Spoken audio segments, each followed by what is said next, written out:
కొండమల్లేపల్లి మండల కేంద్రంలోని స్థానిక ఎంపీడీఓ కార్యాలయంలో సోమవారం రోజు జిల్లా కలెక్టర్ ఆదేశాల ప్రకారం ప్రజావాణి కార్యక్రమాన్ని ప్రత్యేక అధికారి ద్వారక ఆధ్వర్యంలో నిర్వహించడం జరిగింది। ఈ కార్యక్రమాన్ని దేవరకొండ ఆర్డీఓ శ్రీరాములు పరిశీలించి పలు సూచనలు చేసి మాట్లాడారు। మండలంలోని 26 గ్రామ పంచాయతీలకు సంబంధించి లబ్ధిదారులు తమ సమస్యలను దరఖాస్తు రూపంలో ప్రజావాణి కార్యక్రమం ద్వారా సంబంధిత అధికారులకు అందజేశారు।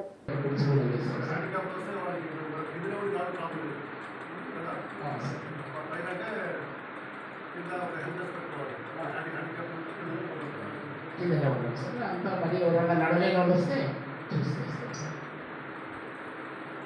ఈసారి ఇప్పుడు మనకు చాలా ఇన్స్ట్రక్షన్స్ ఇచ్చాడు। ముందుగా మన గౌరవ ఆర్టీఓ గారికి సుస్వాగతం తెలియపరుస్తూ ఈనాటి కార్యక్రమం ఏంటి అనేది మీకు ముందుగానే వివరించి ఉన్నాము। కలెక్టర్ గారు కూడా అన్ని విధాలుగా ఏ ఒక్క పిటిషన్ కూడా తిరస్కరించద్దు, అదేవిధంగా డిస్పోజ్ అయ్యేటట్టే చూడమన్నాడు। ఎక్కడిదక్కడ అంటే ఎక్కడిదక్కడంటే ఈరోజు ఇక్కడ వచ్చినాయి కానీ ఉంటే ఏదన్నా తహసీల్దార్ అది కొన్ని ఊళ్ళు ఉంటాయి, అవి మేడం చూస్తారు, మీరు మాత్రం జాగ్రత్తగా చూడండి।